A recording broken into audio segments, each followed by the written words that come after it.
Good afternoon to everybody. My name is Davide Ruzzon. I'm the director of TUNED, the branch of Lombardini22. I'm very glad to welcome you in this very big room and very large and very extended because we are extending this room to many parts of the world, starting from Tel Aviv to Canada, New York, and London, and to everywhere. Well, we are very happy also for this. I don't want to spend too many other words about the content of this encounter, this meeting, because I'm going to pass the ball to Sarah Williams Goldhagen. And Sarah is a scholar of art and architecture, is a well-grounded in science and architecture, and her last book, Welcome to Your World, is the representation of the interlacing between her architectural and scientific interests. And she had a PhD at the Columbia University in art and in architecture history. And later she will introduce you, all the members of our panel that with us will move through this late afternoon. And I thank a lot again to stay with us. Sarah, thanks. Thank you, David. Welcome everybody to this really interesting event. I just want to say, David, you've read the room beautifully. This is the third media event on exactly this topic I've done in this week. So everybody is asking themselves, in the context of this pandemic, what is the future of the city, and what should cities look like? And for those of us who ask ourselves,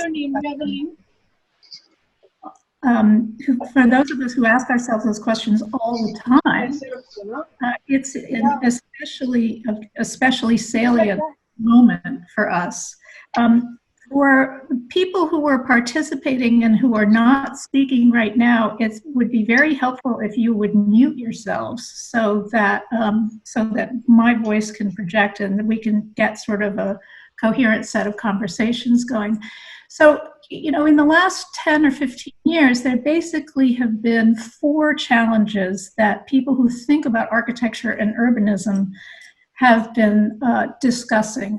The increasing densification of cities, which is sort of an imperative and happening whether we like it or not, along with a kind of shift in urban economies, which means that storefront retail is basically waning to the point that it's going to become extinct. So how do we deal with public spaces, and how do we activate public spaces in the context of a highly dense environment without storefront retail, which has been so important part of urban street life for 200 years. Climate change, a huge topic, which has led to movements in sustainability in architecture and in urban resilience. And then now we have all of these issues have been cast into even more sharp relief because of the pandemic and issues of urban health, and how we can have these very dense urban environments and stay healthy and make them foster human well-being and not the sorts of things that's going on now. All of these issues concern the way cities relate to nature. And I use nature in 2 senses. One is nature as in the environment, the natural environment. And the second is nature as in humans as a part of nature. In other words, human biological and psychological needs. So there's this theme of a kind of tension and interplay and interaction between humans and nature and humans and their environment. That is what we're all so preoccupied with and trying to figure out. So basically the question that I have posed to the people on the panel is, given what we now know, in light of all of these things, in what ways should architects and designers approach urbanism to change? In what ways should what their practices change to better balance nature, human needs, and the cities? So we're going to start with we're going to go into a discussion of that. But before we do that, we're welcoming David Quammen, who's a science and travel writer who's the author of many books, but most pertinent to this discussion today, now, a book called Spillover, Animal Infections in the Next Human Pandemic, presciently published in 2012. So we're going to start by asking David to talk, and then we'll move to the rest of the panel from there. Thank you. David? Thank you very much, Sarah. Thank you, David. It's great to be with you all in this way that we're connecting with one another during this particular period of time. So I'll talk a little bit briefly about where a pandemic such as this originates. A pandemic is an event that begins essentially in the countryside. It begins in wild nature. I agree with Sarah that we are part of nature, we humans. Nature is essentially everything on this planet, but wild, diverse ecosystems. And the interface between humans and those wild, diverse ecosystems is where pandemics begin. They begin with an event that we call a spillover. That's why my book is titled Spillover. And that's when a new pathogen, such as a virus, passes from its natural host in some wild animal into its first human victim. Where does that happen? That happens in the villages, the countryside in Central Africa, or in northern Malaysia, or in central China, someplace where humans are interacting with wild animals, usually in their diverse ecosystems. So it begins there. Spillovers lead to outbreaks of a few cases, a few dozen cases in a village. Outbreaks lead to epidemics involving an entire country. Epidemics, if we're very unfortunate, lead to pandemics. The basic dynamic is that these things begin in wild, diverse ecosystems where humans interface with them and then flow from the villages to the regional capitals to the cities. It is directional. It's flowing from wild nature to the cities and to the airports and then to the world. How do we think about that then? Well, we think about the problem of pandemics by saying, well, we have to first of all, mitigate the disruptiveness of our interaction with wild nature at that interface. It all involves consumption. It all involves population. There's 7.7 billion of us humans on this planet. We're very smart. We're very restless. We're very hungry for resources of all sorts. So we are drawing resources from the wild ecosystems, resources in the form of fossil fuels, in the form of strategic minerals, in the form of timber, in the form of meat, wildlife, living and dead. We're drawing those from wild nature toward our own uses, for our own uses, toward population centers such as cities. So it's directional in that sense. As we do that, we draw viruses. We draw viruses out of their wild hosts in these diverse ecosystems, through the villages, along the chains of supply and the chains of travel, relentlessly toward our cities and our airports. Is there anything that we can do about that? Yes, at various different stages. But in terms of your interests, I know nothing about city design. I know nothing about architecture. You can tell me more about that than I can tell you. But the scale of human consumption is what ultimately draws this. And people in cities, at least by my understanding, people who live densely in cities tend to be high consumers of everything relative to other people around the landscape, everything except one thing, and that is landscape itself, space. God bless cities, because that's where people live in dense aggregations and allow the countryside to be green, allow the forests to be wild. So there's a paradox there. And I leave it to you to tell me how that paradox can be resolved. David, could you just clarify a little bit what you mean when you use the word consumption? When I use the word consumption, I mean all of the things that we humans draw from their natural state in wild ecosystems toward ourselves for our own uses. And I think of the impact of human population. Well, this is an obvious thing. Everybody, I think, who's thought about this thinks of the impact of human population, not as a mere matter of the size of human population, but it's an equation. It's the size of human population multiplied by consumption with a factor for technology. And technology can either increase the net impact or decrease the net impact. The invention of a chainsaw increases the net impact of human population. The invention of a solar panel, I think, decreases the net impact of the human population. All of the things that we consume, from wild meat, which not all of us consume, but some people do, from wild meat to strategic resources like coltan, the mineral that's used to make tantalum capacitors that are in your cell phone and mine and the laptop computers that we're all talking on. Coltan is mined in very few places, including the southeastern corner of the Democratic Republic of the Congo, where the mines are in forested areas where there's diversity of animals, lowland gorillas and porcupines and monkeys of very many species, and bats containing viruses. And so when we as a consumer, when we choose to buy a cell phone, we essentially commission a miner to go into that area and mine coltan for us. And in doing that, we put him in a position where he's going to need protein.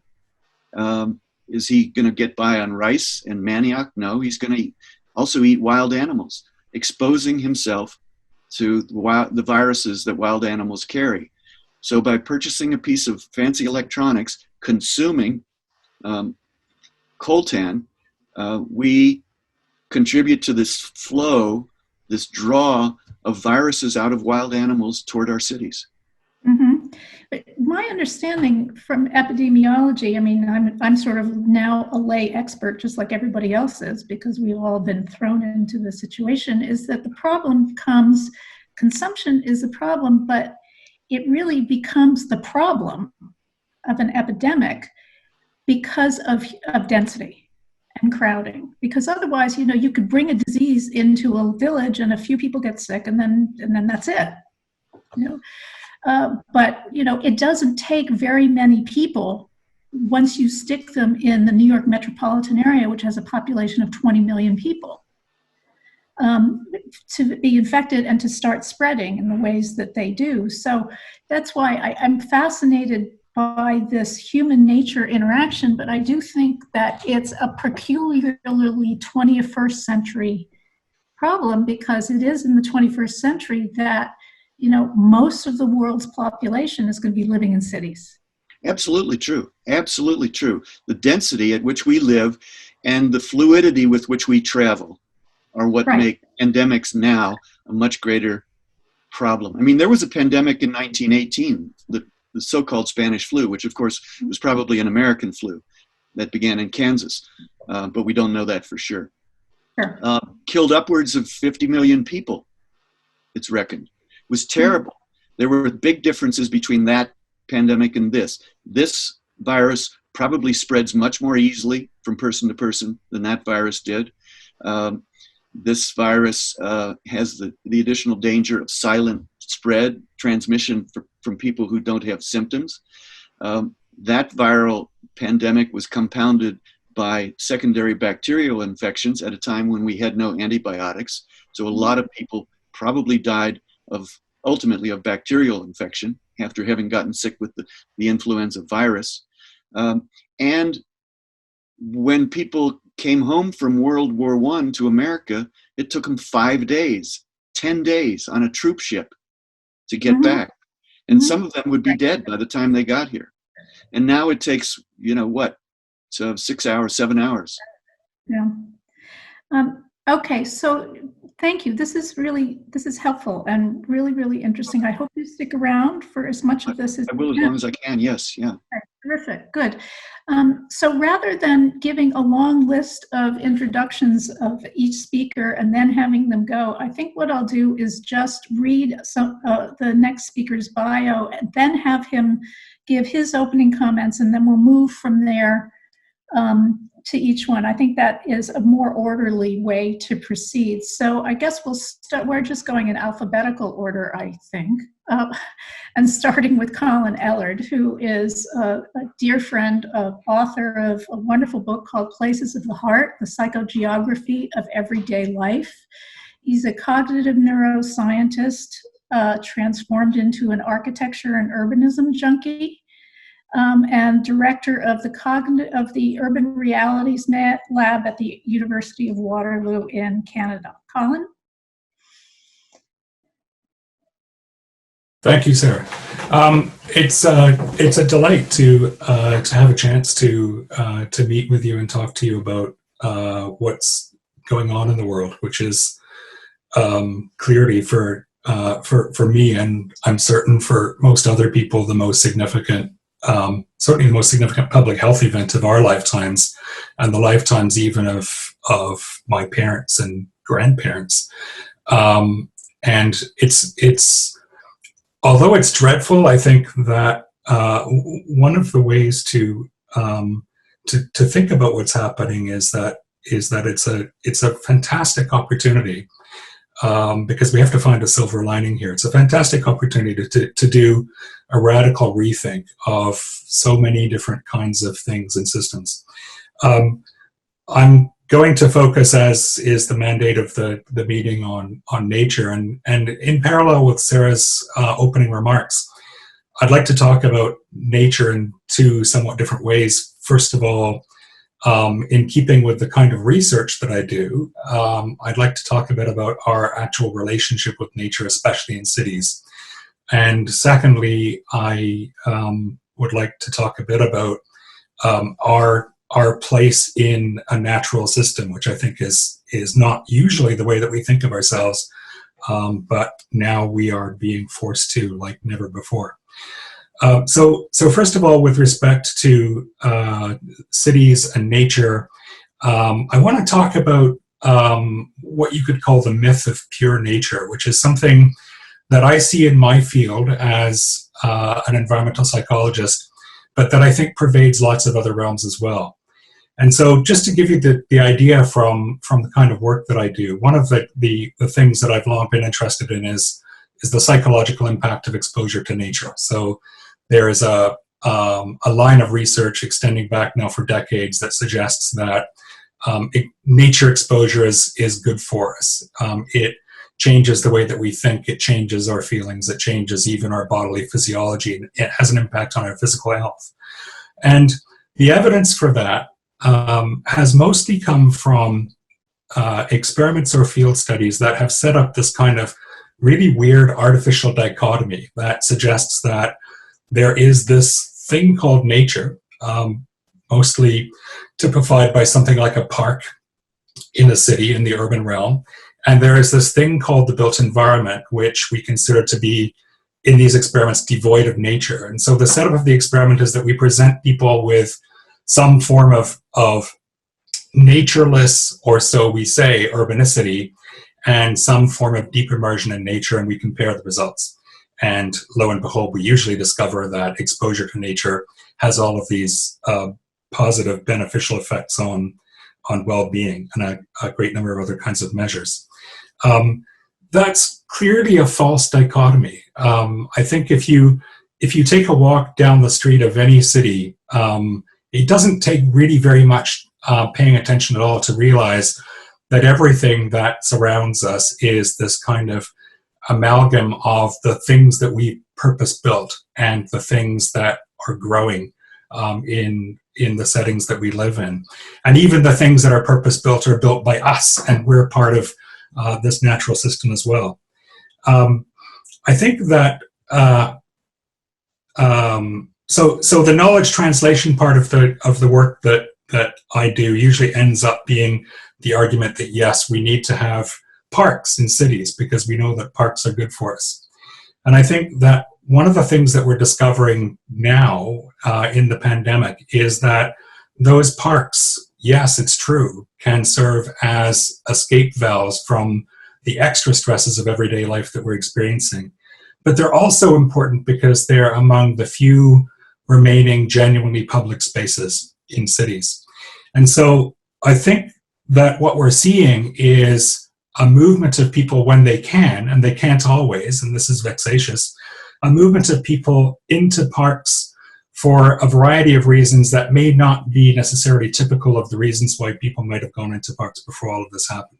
So yes, we're going for views of trees and nature and flowers, but we're also going for opportunities for social distancing. We're also perhaps going to find occasions to get some distance from the people that we're living with, because now those of us who are not living alone but with others find ourselves living with those other people for many, many hours of the day. And no matter how much you love your family, your partner, or whomever, that can be taxing. So we're using parks for those kinds of things as well. One of the things that, Sarah, you're going to have to tell me when to shut up because I have no idea how long 5 minutes is.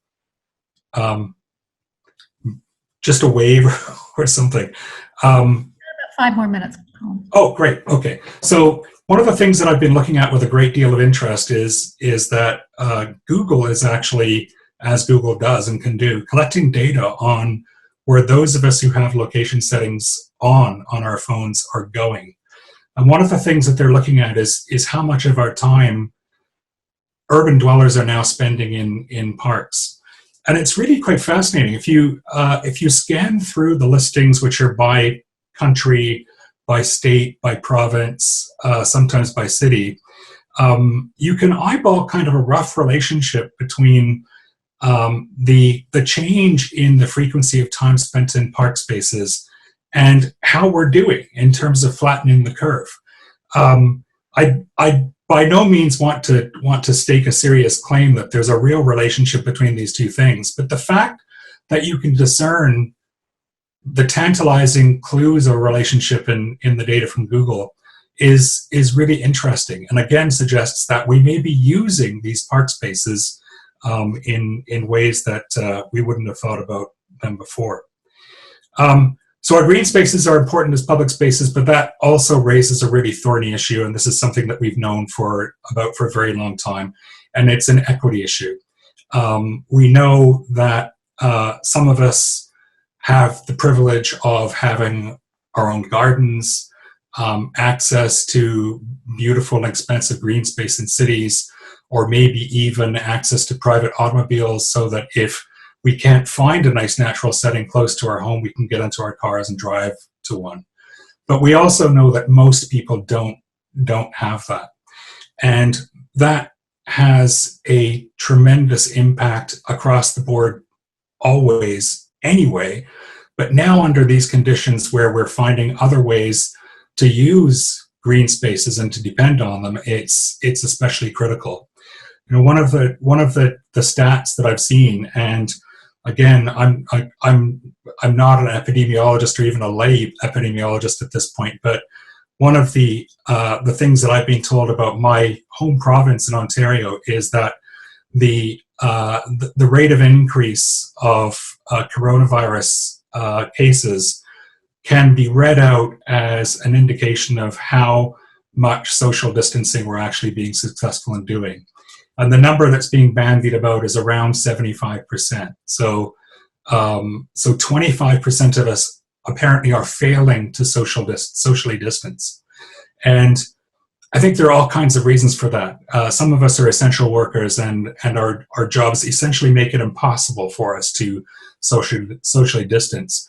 But among those of us who could but don't, and I see them every day on the streets of my city, I suspect that one of the reasons is because we don't have the escape valves that more advantaged people might have to deal with the psychological issues that arise from self-isolation I'm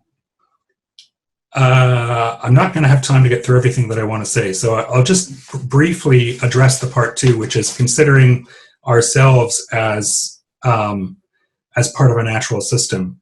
I think one of the things that we're seeing writ large is, I guess, what you could characterize as the importance of the body.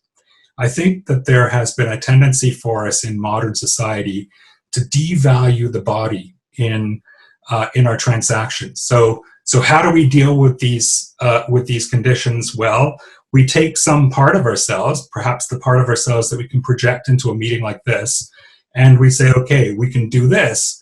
Let's just make this better and problem solved. And I think doing that neglects the fact that we need to understand that we are, as biological creatures, not just some kind of weird Cartesian mind stuff. We are actually biological beings. We have bodies. We have to take those bodies to places, and all of that has meaning that, again, you see being played out in public spaces. So even I'll just leave with this last example of what I mean by this in terms of transactions in public space. One of the simple everyday things that we all do as we walk around in a city is that we have to manage transactions on pathways, on sidewalks, as pedestrians. And so under normal circumstances, that's sort of just part of the background hum of urban living. I'm walking towards someone on the sidewalk. We have to collectively figure out how not to bump into each other. I think under this current conditions, though, those kinds of interactions become much more fraught, become much more meaningful. So now as I'm approaching on a person on the sidewalk, I'm thinking much more. I'm anticipating, what will they do? What will I do? Which could literally be a matter of life and death, considered over the long run of epidemiological disease curves. So controlling who goes where and does what intimately involves understanding the fact that we have a body, and all of that becomes much more urgent, and also involves all kinds of obvious equity issues with who owns and uses which parts of the public realm. Great, thank you. Thanks, Colin. So just to highlight just the central issues that Colin raises as we go to the next speaker, public space. What's the nature of public space? It's always changing. It's going to change quite radically in the 21st century. How do we manage public spaces? How do we deal with them, given that people need open space, which is sometimes natural and sometimes not? And given the fact that we live in bodies which that have certain limitations and a whole bunch of different needs. And then this issue of social equity, which I think is really critical. Is a critical part of the equation. I mean, if it hasn't been exactly said already, the pandemic is because the 25% that Colin mentions of people who are failing to social distance. Well, what neighborhoods do they live in? We know what neighborhoods they live in. They live by and large very much in the least privileged, poorest parts of every city. So I think that the social equity issue is a critical one. Okay, our next speaker is Itai Palti, also a dear friend, founder of the Conscious Cities movement and force of nature in and of himself, and a leader of design firm Hume, which advocates for research-based, empirically grounded psychological and sociological approach to architecture and urban design. So Itai? Thank you for that introduction, and thanks everyone for tuning in as well. I have a presentation to share just as visuals to kind of go with what I'm about to say. I have 5 minutes, so it's not so much, but I'm going to try and fit what I can in there.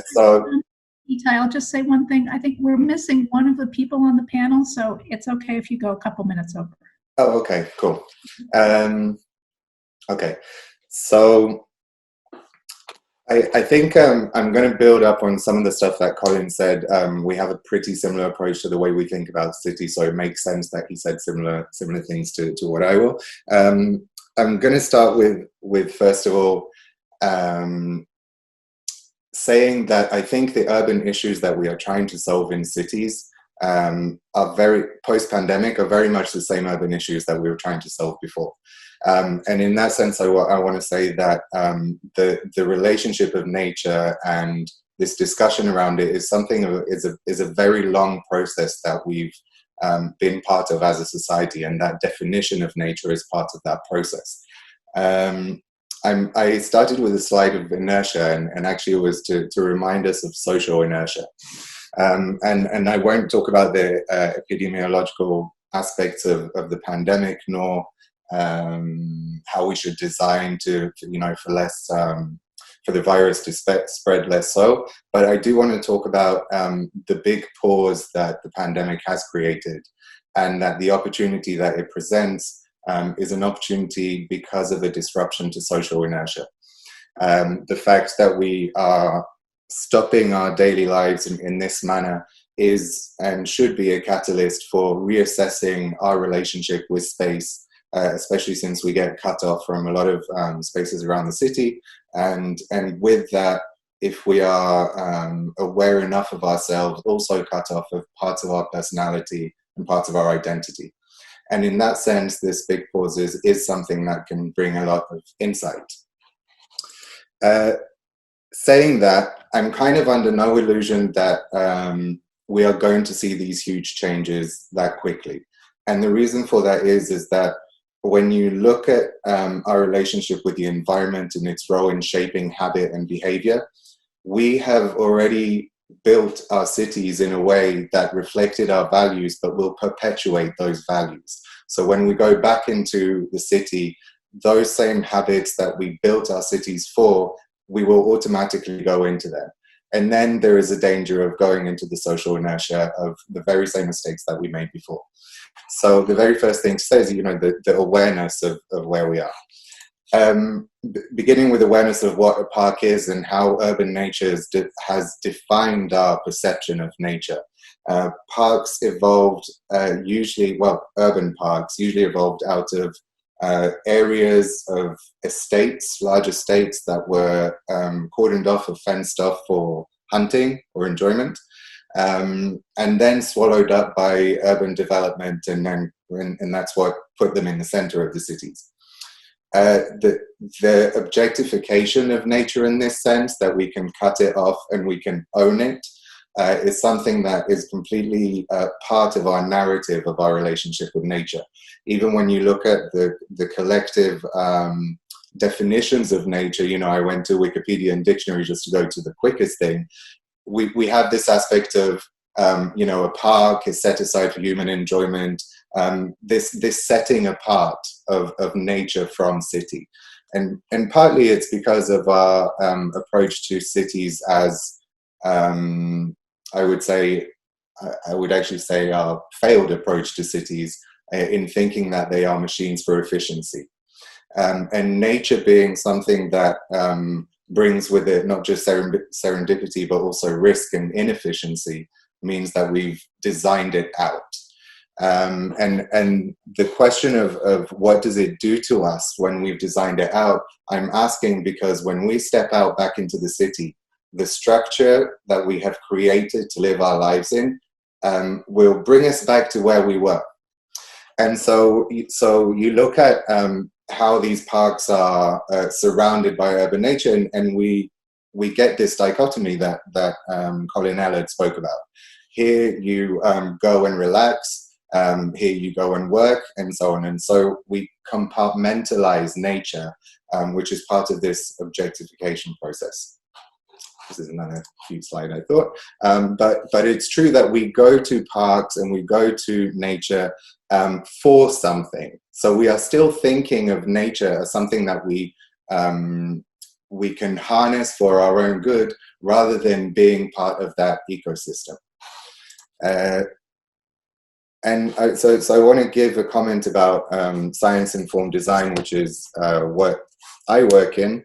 Most of my work is at the intersection of architecture and behavioral science. And some of that work is creating the tools to understand how spaces affect us. and a lot of that effect is health effects, mental, physiological, cognitive. And so I want to talk about the double-edged sword of looking at nature through science. As soon as you quantify the health benefits of science, it becomes something that we go back to this relationship of objectification, that it's something that we deploy and we, distribute in a way that we distribute all other resources in cities. In some way, this is a good thing because we're understanding that nature is healthy for us, therefore we have more respect for it, but it's actually a bit of a selfish respect. It's what nature can do to us, for us. And we can go about designing our city saying, we want more healthy people there, so we're going to put more parks there. That's maybe a step in the right direction. But the other edge of that sword is that we risk quantifying nature in that manner. And that takes us back in a way, again, from understanding humans as part of an ecosystem. So my points that I want to kind of summarize is that I think in order for us to create a city that has that is integrated with nature and not separated from nature comes from three things. Awareness of how our habits and perception have changed, the translation of research and knowledge into something that's applicable for decision making, and that's something that we do in our work so that people have evidence and numbers to understand why they should make certain decisions and investments. And lastly, and this is kind of more the narrative that I've been speaking about, which is consciously reshaping language, narrative, and identity. Because if we only look at the kind of, let's call it, superficial individual effects of nature, now they're not superficial because they're real health benefits, but in a collective nature, we can't necessarily look at individual benefits. We should be looking at what is the collective benefit for reshaping our narrative with nature. And the way we shape cities is going to reflect that narrative. That's me. Okay, great. Thank you, Itai. So next up, so Jagan Shah is not here. Is that right, David?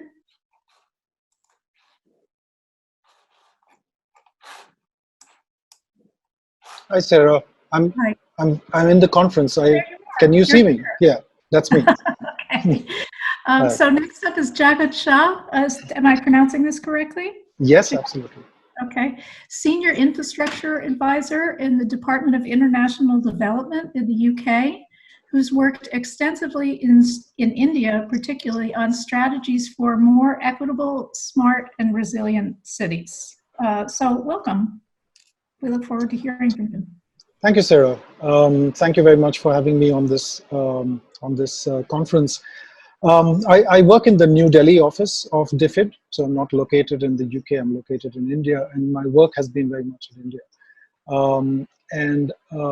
I'm trained as a professional architect and moved into urbanism and urban studies and urban policy work. You know, there's something interesting about the COVID crisis, and it's made us realize so many of our vulnerabilities, although most of those vulnerabilities already existed.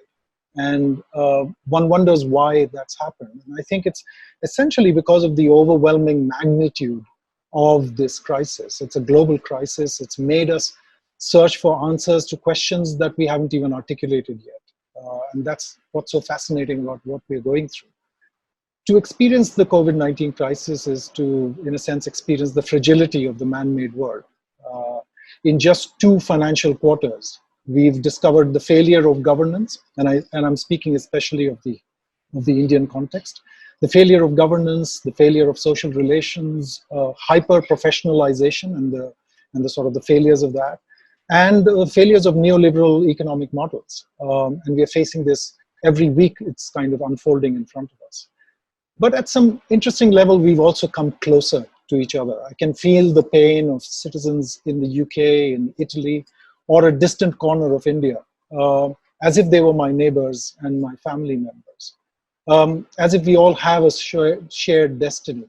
This sort of interesting coming together is wonderful, it's revelatory, but it also poses an interesting problem. And that's because of the way in which we've come closer. And this is my first point, and I want to make two main points. Being locked down at home has created a kind of a false sense of comfort, as if we are participating in the world through our smartphones and computers. The crisis has induced a further withdrawal from public life, obviously, because of social distancing and lockdowns. And we are seeing many of the mental health consequences of isolation. There's a rise in domestic violence, there's a rise in abuse, deviant behavior of various kinds, and including political polarization. And all of this is playing out on social media, on the internet. And it's a very peculiar condition. So one question that we need to ask is, how do we, in a sense, rediscover democracy in this kind of a situation? I recently wrote to a friend that we need to republic the republic. You know, it's as if the public has suddenly been completely sort of pulled out from what was something we took for granted, that we were living in a democratic society. So if COVID makes us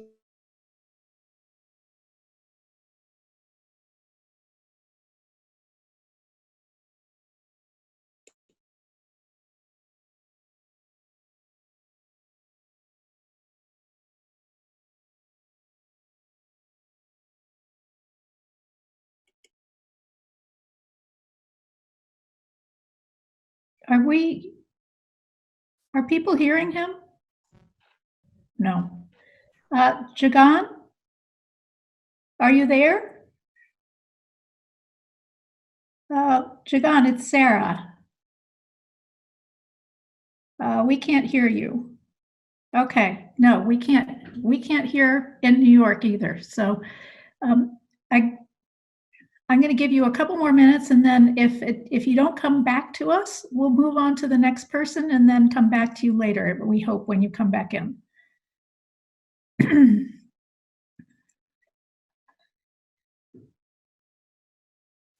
Okay, why don't we move on? And Jagan, will come back to you. Adolfo Suarez? Hi. You're back.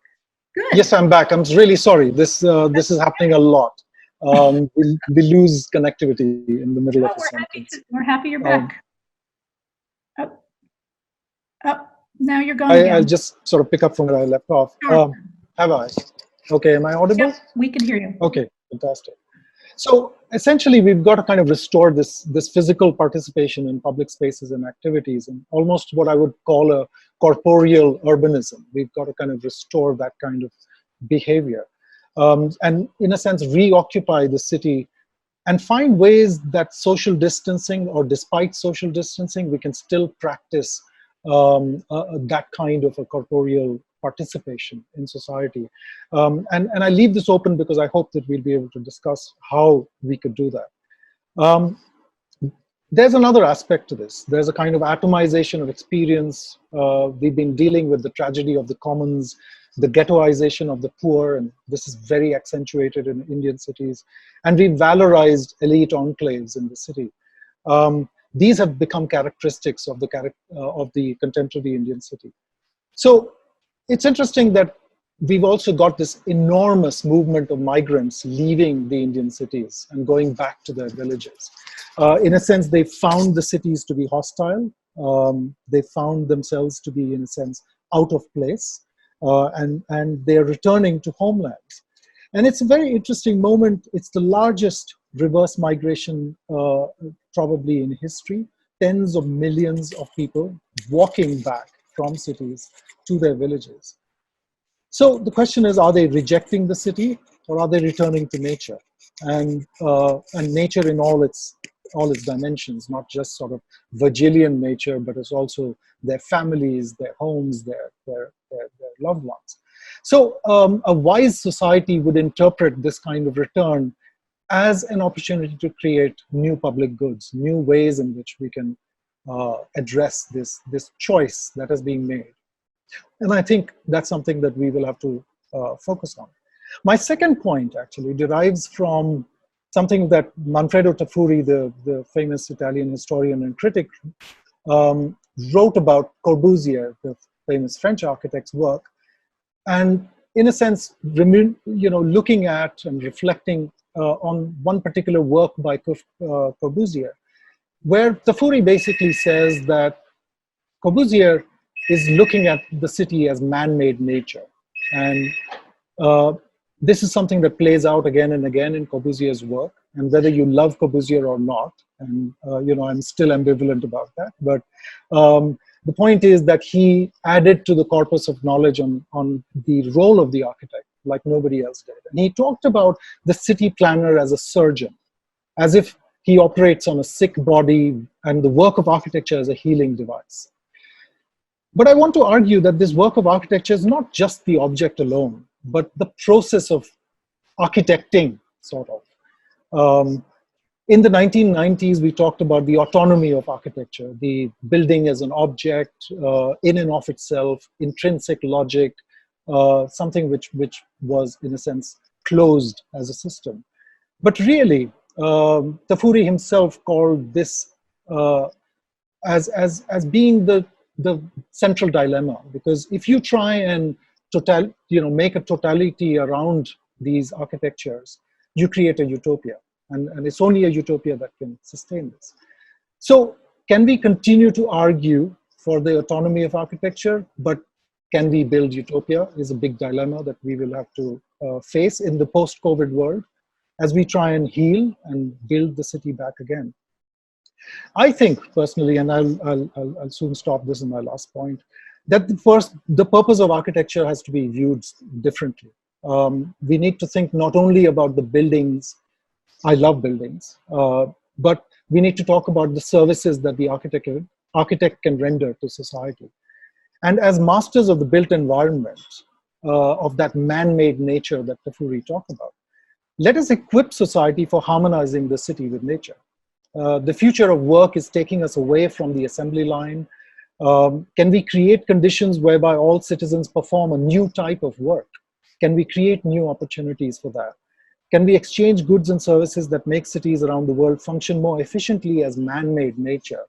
And can architects develop skills and as humanistic practitioners actually help society to, in a sense, reinvent old skills? In a sense, what Lewis Mumford referred to as socializing creativity. So I think some of the forgotten skills are really going to be very valuable, and I think we need to actually create a whole army of people who can do this. Gardening, horticulture, growing your own vegetables, actually growing nature in the city is an important part of this healing of the city. Culinary skills, cooking food that does not rely on packaged food and processed foods. This is an important skill, and interestingly, because we are also post-patriarchy in some sense, at least we like to think so, we have degendered this whole activity of gardening or cooking. And I think this is one big skill that we need to build into our thinking about the lived habitat, sort of like survival skills. Think of the Martian living and on Mars and growing his own potatoes. The production of goods need not destroy nature, and we need to rediscover this basic reality. If we produce food near our homes, we will achieve that ideal. If we recycle our waste, we will need fewer resources to be exploited and transported over long distances. And we will need fewer of those indentured, almost slave labor that we were using in our cities and exploiting them in a very sort of Marxian sense of exploitation. So in the age of e-commerce, and this is really a trend, certainly India is embracing this trend, the principles of fair trade can almost become like law, and they can be the state policy itself. So my last point really is that if we can restore the physical participation in a city that is healing itself with people doing different activities from what they used to do, perhaps we can also make cities once again the centers of cultural life. We can actually have poets and musicians and dancers and philosophers and thinkers as being the central protagonists of the city, albeit in a socially distanced manner. And I think that's still possible. Perhaps we will have to use devices to do this, but nevertheless, bring them back into the centers of our city and let the city restore this balance between the city and nature. I'll stop there. Thank you. Great. Thank you. Thank you very much. That was very interesting. There seem to be some pretty salient themes emerging from everybody's statements. I think we're going to have a lot to talk about. Next, I'd like to ask Adolfo Suarez to speak. He's founding partner of Lombardini22 and heads up the hospitality and retail department. So clearly spends a lot of time thinking about a certain kind of public space, but public space is a theme that has come up again and again in our discussions. So is he here? Yes, I'm here. There you are. Yeah, thank you, Sarah. Sure. Yeah, thank you very much. When I talk with, thank you very much for being here, and thank you very much for inviting me to talk. When we heard about the title, which is the city we have in mind, I think there is some kind of a double sense on this sentence, which it refers to the city as we understand it, as it is, or is about the city that we imagine. So I start to think about this. The second point that you also highlight, Sarah, is what is the role of an architect in imagining the city? I remember a sentence from Giancarlo De Carlo that saying, if you want to imagine a city, talk with a novelist, talk with a literature. So I start to think about what the literature give us as a thoughts from the city. So it's clear that there is the risk or the naive things to think about the city and the utopia. So I start to think about all the words related to the utopia. The first book speaking about the utopia, which it means the reactions to the actual conditions of the city, was coming in the 16th century from Thomas Moro, and is mainly based on how let's say how the critical of how we criticize the actual conditions of life and how we react to those conditions. And at that point, let's say the footprint of the man on Earth was mainly his actions. So he just mainly proposed changes on the organizations of human being on Earth. The second book that I want to mention, thinking about that, is a book coming from 1975, which is called Ecotopia, from Ernest Callenbach. The nice thing of this book is that he starts to talk about what is the footprint of human Earth. It's not only about the organization, so it's not only about political or about the relationship, about the work, but it's also about what we are taking from Earth. And he starts to talk about sustainability, not in this with these works, but he starts to talk about transport with electrical energy. He starts to talk about recycling. So he introduces these kinds of actions, always in an Iceland, which is the perfect conditions to analyze, to criticize what is coming out from the actual conditions of the cities and imagine new conditions. No? The last book is Ecotopia 2021, which is, let's say, is a book from Alan Marshall. He collects on these books some thoughts about the reaction in terms of understanding that the environment issue is core for the future. So accepting that 80% of the humanity at the end of the cycle are going to be in the cities he's expanding, let's say, how the footprint of the man on Earth is affecting our lives.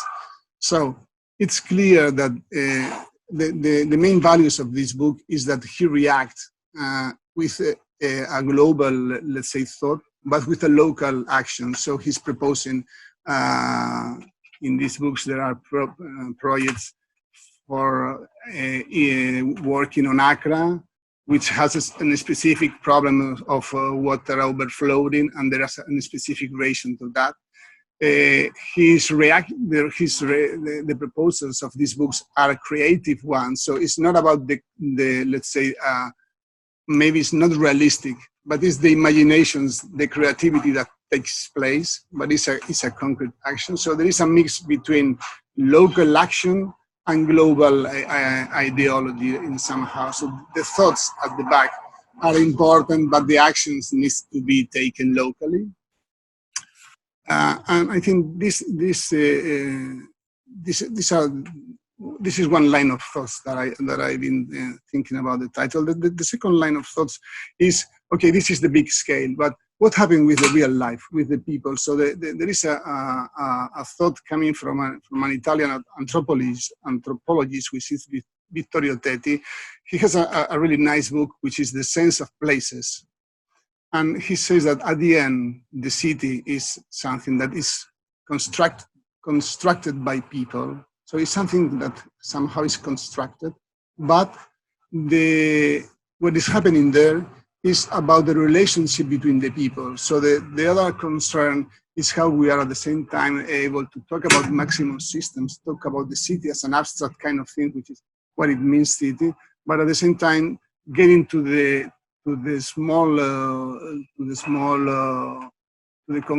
something very near to the people, which is the human relationships. So the cities at the end are about human relationships, and how can we interfere as an architect on that?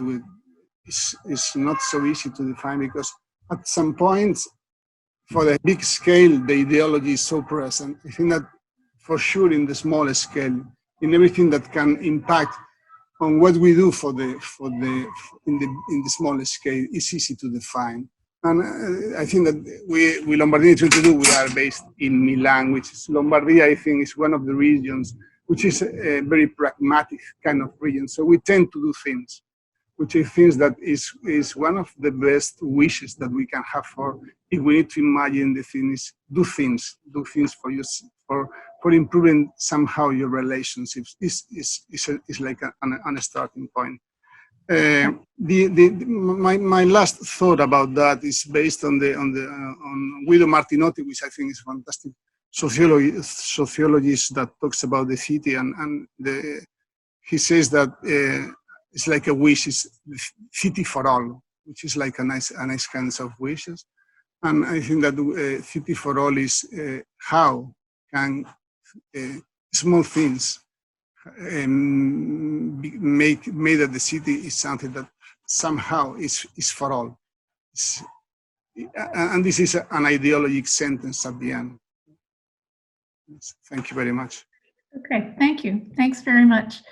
Okay, and last, Alessandro Melis, who's the co-director of the Sustainable Cities Cluster in the UK and the curator of, who knows what's going to happen with this, I'd love to hear, but the Italian Pavilion at the Venice Biennale 2020. So welcome.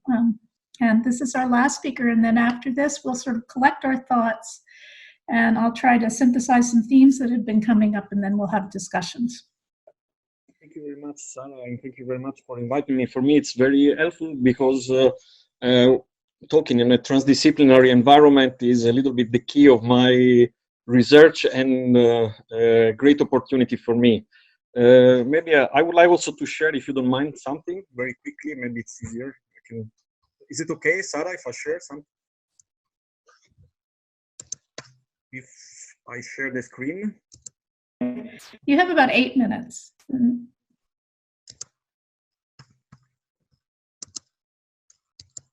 Can you see my screen?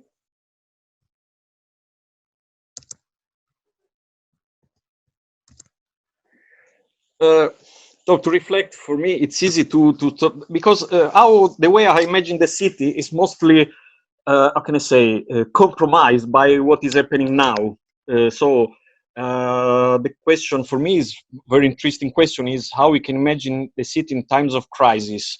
And I would say that was very helpful for me to hear what David and Colin said at the beginning, because at the end I agree with them that this is why I'm using this statement from Stephen Jay Gould, Huxley's chessboard, as a representation of what I have in mind, because the crisis is mostly due to the fact that we have an unbalanced relationship between human and environment.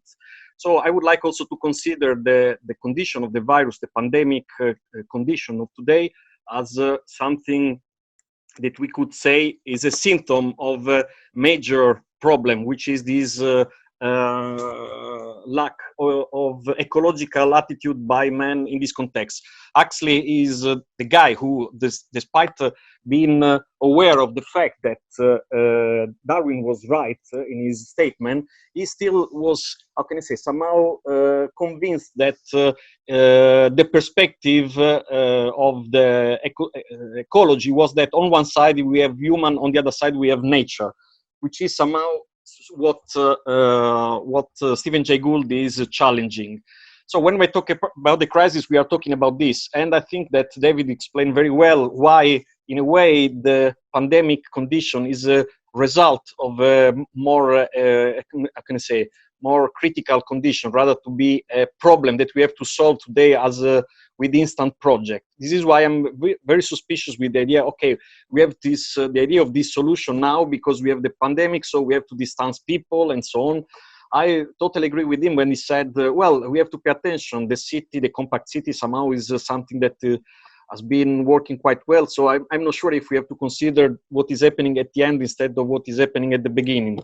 Especially we consider the context in which we are talking. As an architect, in this case, I'm talking more as a person who is guilty rather than someone who can give a solution, because we know that the way we have built architecture in the last 80 years, at the end is considered today, I mean, construction, the main cause of the environmental pressure that we have in this moment. If we especially consider the limitation of options that we give to the city in terms of transportation, the use of public space, and now we produce material for construction, we definitely we are definitely sure that the way we design things is the major problem we are creating, and especially because we are designing things thinking that what we design and what we produce is an alternative to nature. So there is a lot of literature about how we can do this in a different way. It was interesting also what David was telling at the beginning about the consumes, because this leads to what we call in the cluster the impossible equation. So if we think linearly into what is happening today, it's clear that we see that we have a reduction of productive soil, we have an increase of dimension of the city, and at the same time we have an increase of population. Okay, this is an impossible equation. Well, I'm not convinced about this, but this is exactly what we call crisis in historic terms. The question, when we start thinking about this, we start thinking, okay, did it happen ever before? So are we talking about the problem humanity is facing today? The answer is probably that this is the main crisis that we are facing as humanity. But if we watch back to the past, we know that we have faced many impossible equations, and we have solved them. It's interesting enough as an architect, or let's say, or someone who belongs to the field of arts, that all these period of crisis have been solved, or let's say, have been overcome through creativity in different ways. I will try to explain a little bit better what it means, creativity. However, the example that I'm showing here is, this is a painting of the 14th century. It's called The Triumph of Death, and it has been done in the mid of 14th century. So in the how can I say, the most critical period of the so-called crisis of the 14th century. And the crisis of the 14th century, as we know from history, was exactly characterized by these aspects. An environmental crisis, in that case, was the opposite to the one that we have today. Was a small glaciation, so was a small ice age, sorry, a small ice age. The second was that the population reached the saturation, and the food production system was unable to feed all of them. For the first time, we see in Europe people dying in the street. We think about Middle Age as it always happened, but actually this is the first time that we know from writers that this is going to happen. This was happening in the street. The third one was interesting because until 2 months ago, I was mentioning this as a difference between that time and today. The third one, that like a perfect storm, in the middle of this major crisis, we had the Black Death, with the power of deadly power, incredible, much higher, of course, what we have today. And was interesting for me to always highlight that we don't have, when I was talking about this example, this metaphor of the 14th century, I always told to the people I was talking to, well, of course, we are not going to have Black Death today, but consider that for what we know from the World Health Organization, we already know today that in the next 20 years, the major impact of climate change will be health. Well, I was not expecting the coronavirus, but for sure, we are talking about coronavirus here simply because we are a little bit, if you accept this, a little bit more Western-centric, because the people who are working in the field already know that the dengue fever, the Ebola in a different way, but also the West Nile virus had an impact that in local areas have been even higher than the coronavirus. Simply, as Sarah rightly said, and also my colleague from India said, it's a problem of equality. So we already knew that the impact would have been higher for the condition, urban condition with a lower infrastructural system, like the informal cities. We are simply underestimating this aspect. We also know from colleagues from the United States that the homeless condition is, of course, more critical than for the other. So the point is that we had a similar situation, and it's interesting to understand, if I have to imagine what is happening after, I think Adolfo was mentioning about the utopia, the ideal cities. For me, it's always been fascinating that if we think about the after crisis of the 14th century, we have the most relevant period in history of architecture, of arts, or society with the Renaissance. And it's a little bit striking considering that, how do you say, in history they said an army of artists. So the change has been done because of the creativity capability of the following generation, able to change, to shift the paradigm, to change completely the paradigm of the city in a completely different way. For me, it was interesting at a certain point of my research to understand what these things of the change of the army of artists or the armies of creative people meant in that specific period. And I've been lucky enough to start reading the researches of the paleoanthropologists and, of course, biology of evolution. That was always for me very interesting to notice that they were using, let's say, the brain of the Renaissance people, the brain of Leonardo da Vinci to represent what is the game changer. The game changer, according to the paleoanthropology perspective, Ether Pringle is writing a lot about this, is exactly the fact that there is a possibility during the crisis to activate a new modality of thinking, which is mostly depending on the associative thinking. And these people are also usually working in a transdisciplinary environment. This is what we call, in Italian, we call polygraphy. So people that were working between science, arts, and technology. And according to the neuroscience, there is no difference in terms of paleoanthropology between technology, science, and art. It's just a definition that we change later, thinking that science is where we use linear thinking and art is where we use associative thinking. But it's not correct in terms of paleoanthropology. All these representation of intellectual game-changing capability to overcome crisis come from the associative thinking, and in particular from this specific way of thinking.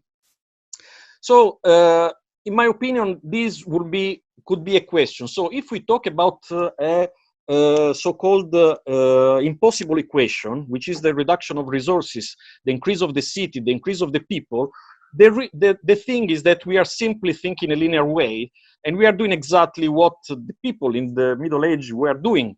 So if we think this differently, we need to understand that possibly we have a completely different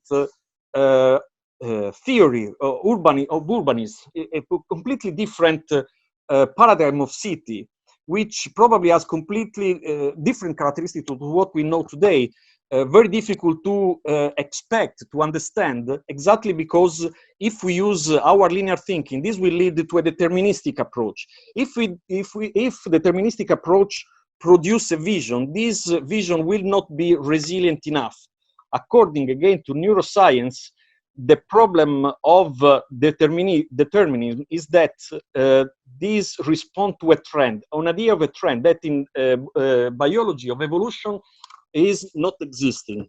Let me try to clarify a little bit more this aspect. That has to do with the so-called acceptation definition. Yes?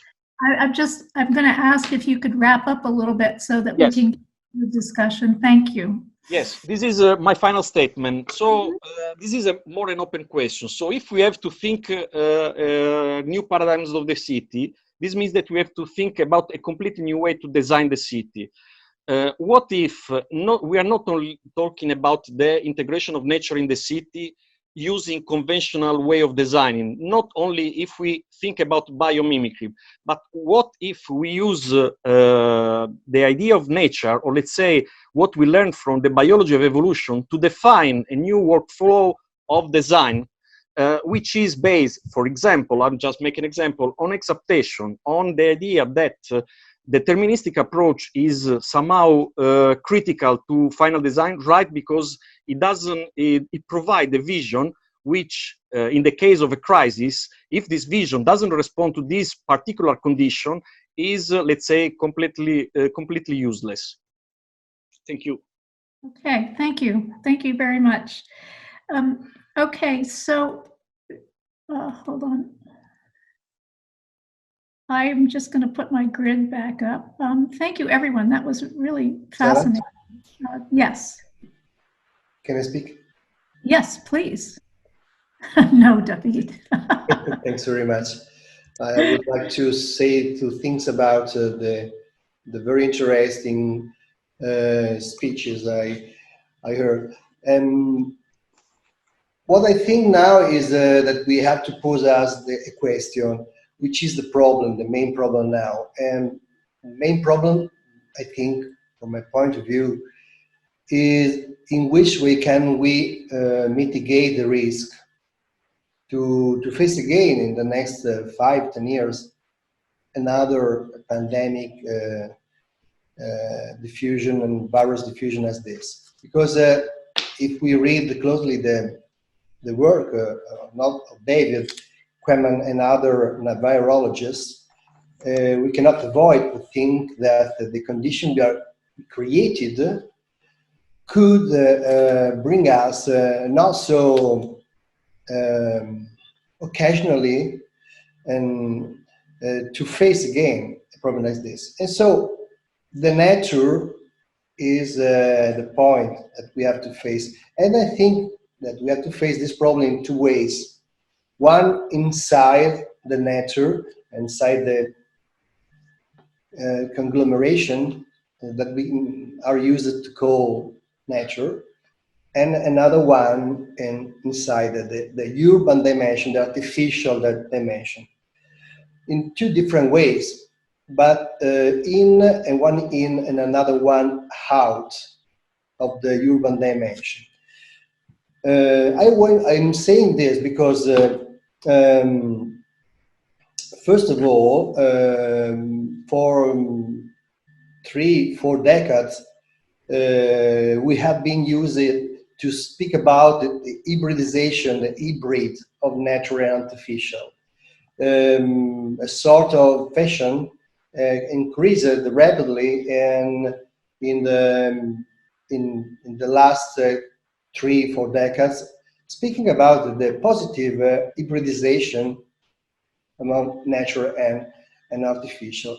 Now I think that we are in the condition to assert, to say, and clearly that we need to create another time, a distance respect to nature, not a distance among people as we are used to say now, but we have to distance nature, and at the same time we have to embody the nature. And in the first case, we have to distance nature because the too profound penetration of urbanization inside the wild is the most easy way to spread a virus, as David mentioned at the beginning, to spread virus inside our society, our culture. Because if we want to maintain and to live inside city as we build, and if we want to travel a lot, we have to define the way we have to manage the nature.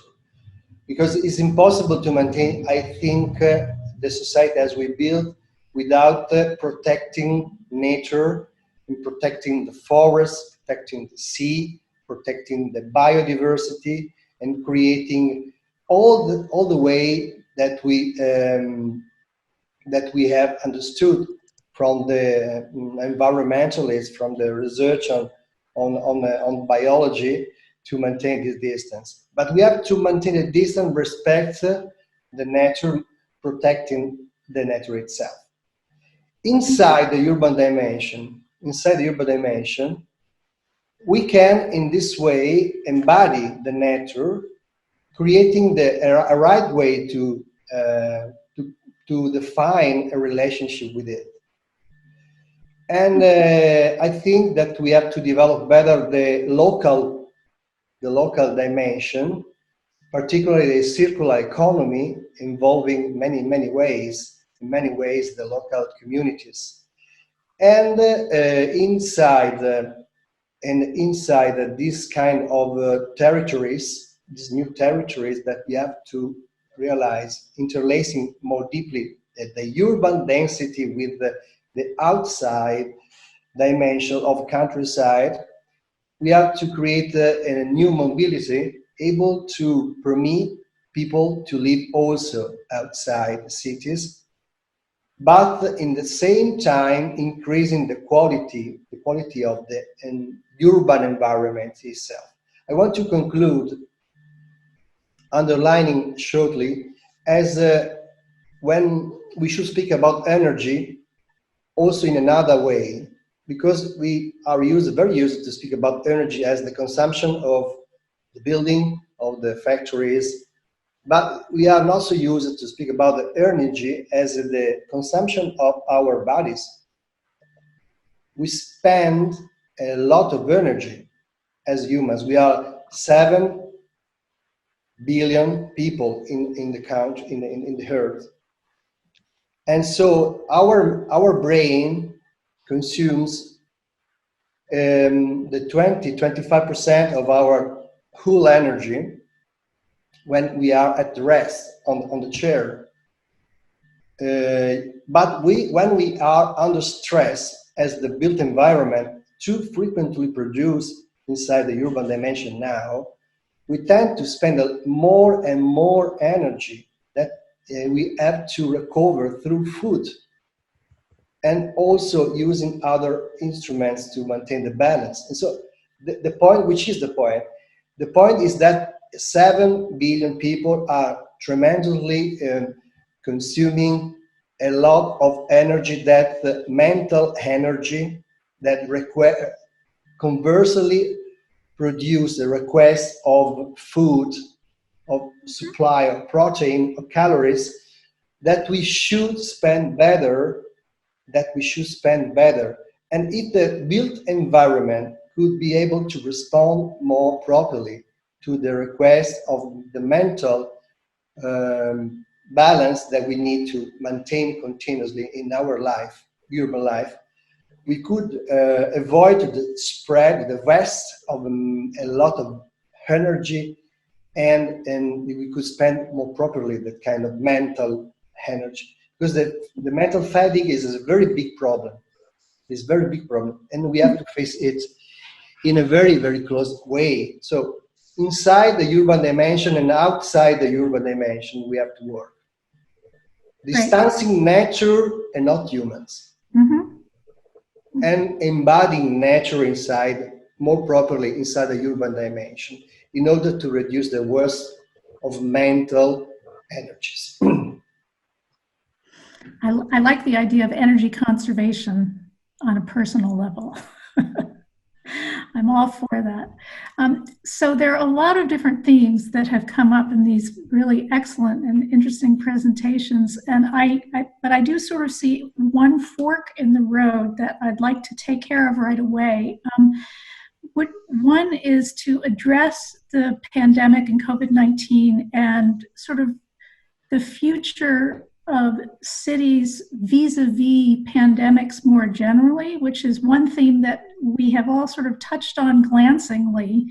But the fact of the matter is we're architects, right? We don't know that much about how to think about these issues. And I think it's useful because if David Quammen is right, and I think he clearly is right, we're going to be dealing with these problems more in the future as cities get denser. And then there's a more general set of themes, which I will lay out after we deal with that first fork in the road. So we're going to turn right first, and then we'll go left and talk about the kind of reconceptualizing the relationship of cities to nature. So in the forking to the right first, I just took advantage on the fly of the fact that we have an actual epidemiologist here with us, Raymond Neutra, who is Richard Neutra's son. Who was an epidemiologist at the Center for Disease Control, yes, for many years. Anyway, worked for the US government. And I'm interested to hear, Raymond, if you could talk a little bit to, do you think we're going to have to reconceptualize what cities are in light of the COVID pandemic or future pandemics? And if so, in what ways? Can you hear me? We can. Okay. You know, epidemiologists were important in redesigning infrastructure so that treatment of water protected us from the epidemics that were waterborne, like cholera. And they were successful in advocating for garbage and rat control, which prevents us from being so much threatened by things like the Black Plague, which were vector-borne. And at the beginning of the 20th century, architects tried to design things to control tuberculosis, but not so successfully, that we really had to wait for antibiotics to control that. I'm not sure what we can do to prevent the kind of pandemic that we're seeing now, which is spread both by coughing and breathing out viruses through the air from one to each other, and also onto surfaces, and then onto our fingers, and then to our eyes and mouth and nose. So rather, I think what the epidemic has done is shown us the many weaknesses and the vulnerability of and lack of resilience of our food supply, our medical systems, and so forth, so that designing the physical environment to get better resilience, I'll have to think about that, but certainly all kinds of processes and the notion of local food production. Someone pointed out that during World War II, the United States, through Victory Gardens, had a substantial contribution to food needs on a local basis. I want to say that when we turn to architects and urban designers, what we turn to them is for an imagination of how we could do things differently, even though they're tremendous vectors in our economic system not to do those things. But you have to start with an imagination of how it could be, and you have to start by celebrating the few places where people have been trying things out that are exemplary. And I think that nature is not just provision of parks. It's provision of opportunities for people to have their own home garden, even if they live in an apartment 20 stories above the surface of the ground.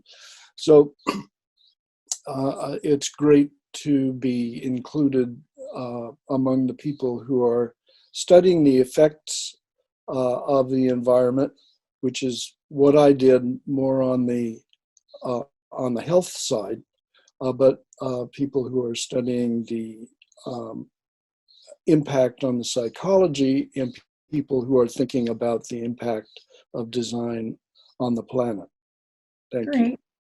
Thank you, Raymond. That was great. That did sort of confirm my hunch that that the fact of the matter is that in design terms, in dealing with a pandemic like this, there's not that much to talk about specifically, but the more general issues that we're talking about, which is now I'm turning to the left, I think there are, as we've seen from the presentations, really a fascinating group of issues. And just to pick up, Raymond, on what you just said, and to go back to something Itai said, Itai, you're going to have to forgive me, because I think in order for the discussion to proceed, we're going to have to pretend that inertia doesn't exist. You okay with that? I'm cool. Yeah, we can continue. Okay. Because about that in public health, we take inertia into we think about it and how do we overcome it, right? So there was plenty of inertia to keep on smoking, right? And we know exactly how we went about strategically, particularly in the state of California. Actually, I worked in the California Department of Public Health, a whole series of interlocked strategies to change habits. And Itai mentioned that. He's talking about changing how we talk about it, but how we talk about it then influences those habits. And then it's not only providing opportunities in the city, but also changing habits to use the affordances that have been provided. Precisely. I completely agree with that. So, I mean, it was being a little glib, but what I really mean, of course, we all know inertia exists, but what we have to do is articulate the goals, right? Get people to stop smoking. In this case, I think the goals are pretty clear, which is that we all know that urban densification is going to continue. We all know the many, many challenges and pressures on public spaces. Those are not going to end. What we need is a newly conceptualized relationship between nature, which means natural human needs, nature, the human environment, and urban life.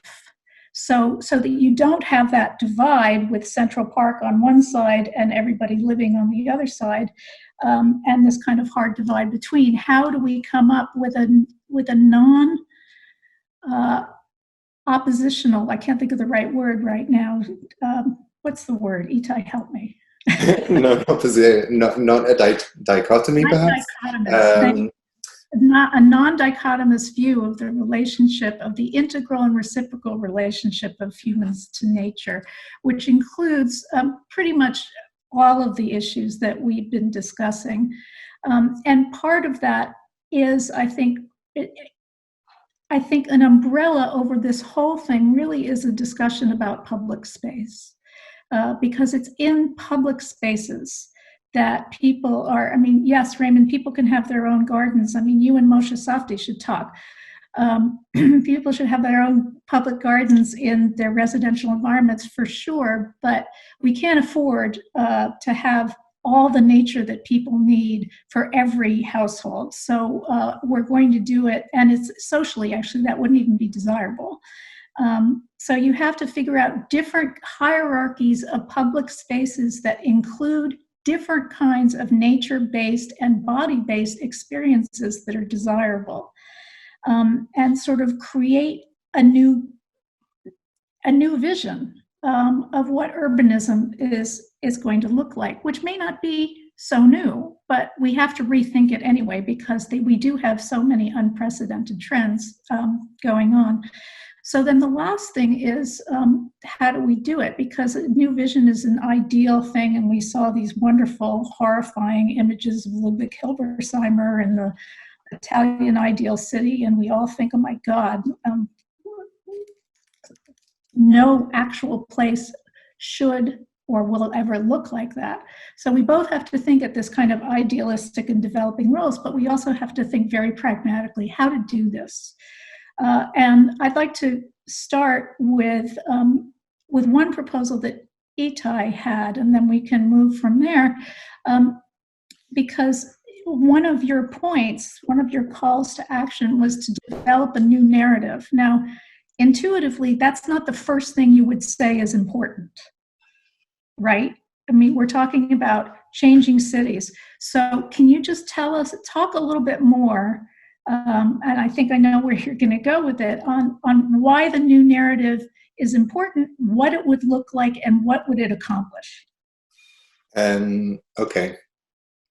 So the new narrative, a lot of it is related to our awareness of our relationship with space. And we can look at it as something as a metacognition of space. That, I think, is something that I'm talking about when I'm talking about identity rather than some of the cognitive benefits that nature gives us, that science is talking about. And in order for us to change the narrative of what a city is, in terms of a city is a reflection of our values, but also perpetuates them, we need to go deeper down into how those values are created and recreated by space. And in order to do that, we need to think of how space affects us, not just cognitively, but also metacognitively. And I think that's where science can give us really interesting insights. And I'll split the role of science into two here. Science can make the invisible visible, meaning we can start measuring things that we find hard to perceive without them. And that means that we have a way to repackage and re-understand how things affect us cognitively and metacognitively. The second role of science, which I think is a really important role, is learning how to ask the right question. And there, I think we get the opportunity to use scientific curiosity to think outside of the box and to change paradigms when it's very difficult to do so. Last comment on the role of the architect as someone who is doing architecture and science. I think that the discussion of the role of the architect is a sensitive one, especially for me. I am an architect, but I feel that the profession is in some way morally corrupt. And I'll explain why. Architecture as a service is taken as completing or creating or manifesting the will of a client. And often that perpetuates a power relationship between who is a property owner, who is the user of space. And I think that separation of architect as the agent of client, but actually as a representative of the user's needs, is something that is still a shift that needs to happen.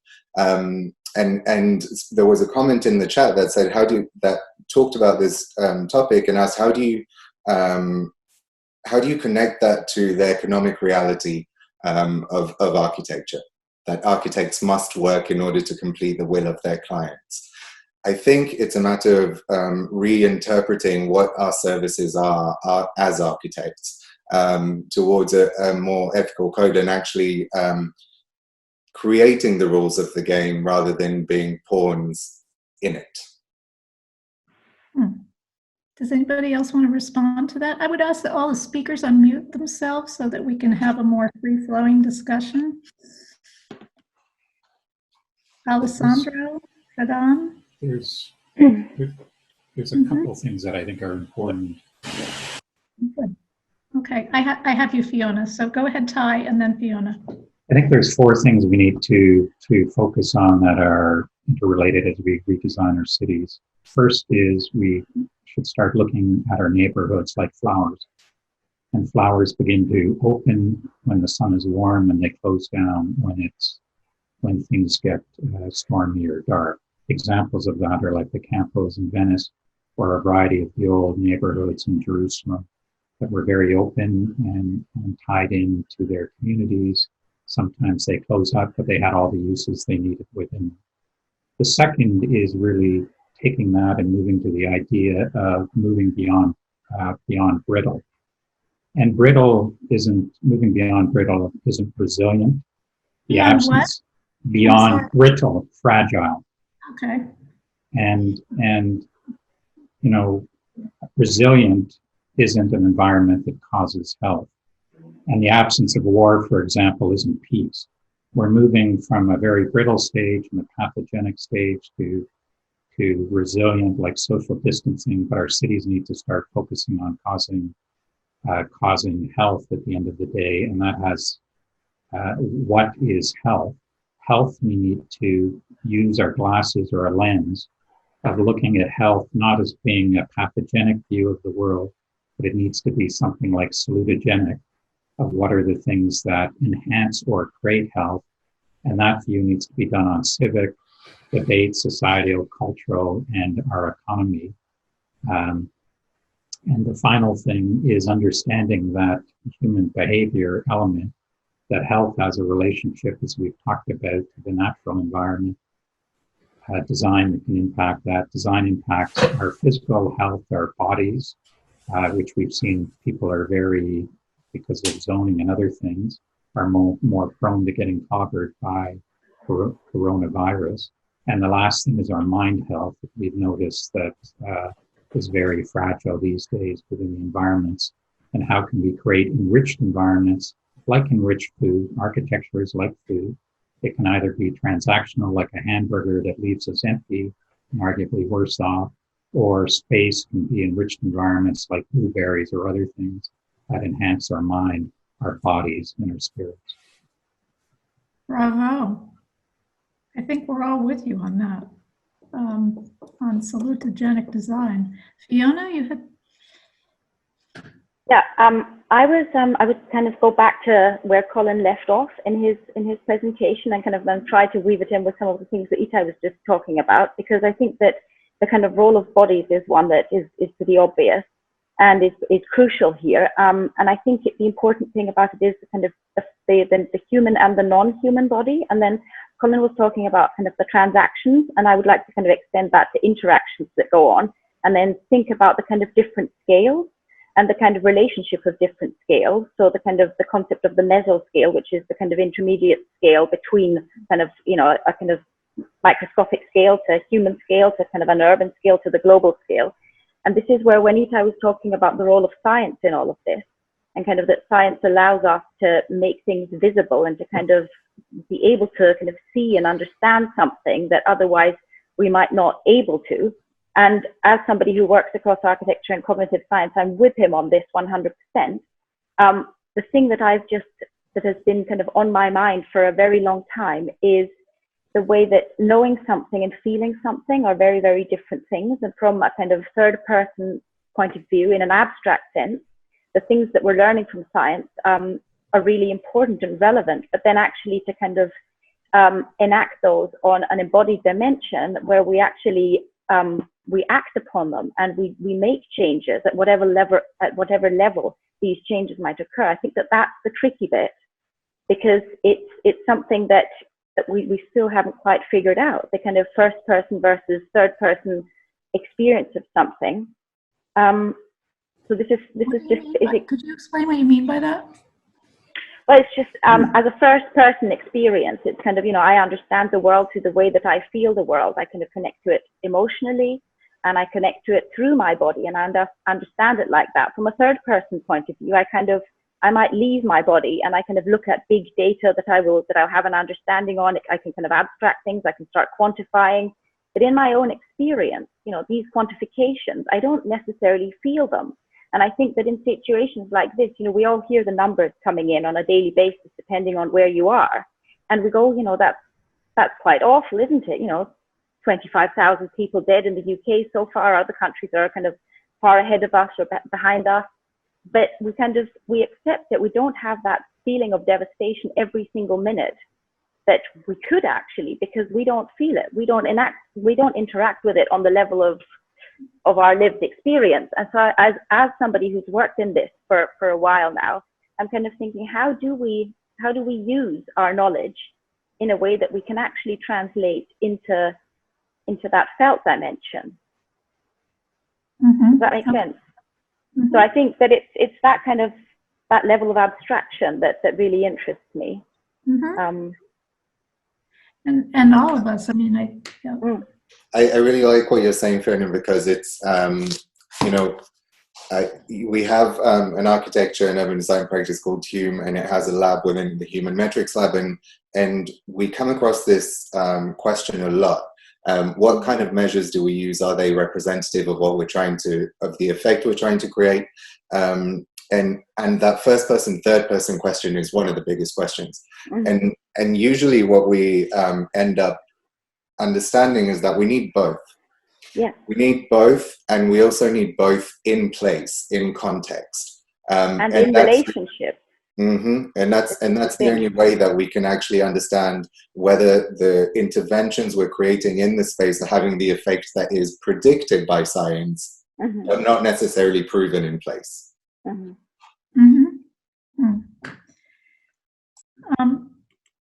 I think what's happening is that we're discovering the power, the value of embodiment, and we're all sort of living this weird kind of disembodied third person existence, and we know that it doesn't work in every respect. We don't have that kind of felt presence in the world. And so it seems that until and even when we know more about how the disease is spread, how long it lives on surfaces, how we transmit it through air, there has to be some level of acceptance that if we choose to invest in the value of embodiment, we take the risk. So to me, it seems almost like a little bit of a parallel with something like thinking about carbon costs. We're all getting a little bit better about thinking about the carbon costs of our behavior, and we spend carbon when we have to, and maybe in the same way, we spend whatever embodiment chips we have, taking the risks that they engender in the current environment when there's value to that. I think to some extent we're all already doing that. We're all taking calculated risks because we need to, and maybe that's a mind shift that is going to have to become fairly enduring, and maybe there are ways, again, once we have the data, there are ways that environments can support those kinds of calculated risks. That's really interesting, because just for the participants who aren't discussants, you know, many of the people on the panel here are people who are advocating of the incorporation of knowledge about how human perception and cognition works through embodiment into architectural design. I mean, there's sort of an undercurrent among us of a group of people who are very interested in this and have been advocating it in a whole bunch of different ways. And one question that has come to me a number of times and is coming up again here is, will the pandemic create a more fertile ground for our point of view, the kind of embodied cognition influenced mode of thinking about design, for our point of view to come to fruition, because people have suddenly been deracinated from their routines in such a radical way, number one, and number two, they're spending time, most of them, in a single environment, which has to sort of press upon them the importance of that environment to their mood, their well-being, you know, we can go through the whole list. Yeah. And so I actually think that it, you know, not that there's anything great about COVID-19, but that this may be a fortuitous moment for advancing an intellectual agenda that many of the people in this quote unquote room have been sort of advocating for a number of years. Mm-hmm. David Burney, I'm curious to know your thoughts. Okay, actually, that's a good segue. It's interesting what you say about COVID-19 as an opportunity. And I'm an architect, but I teach urban planning at Pratt Institute, and that's kind of one of the issues that me and my students have been talking about. And you know, Alexandra Ocasio-Cortez, the congressional representative from New York, said in the New York Times the other day that COVID-19 has not produced new problems. It has just poured gasoline on problems that we already had. Precisely.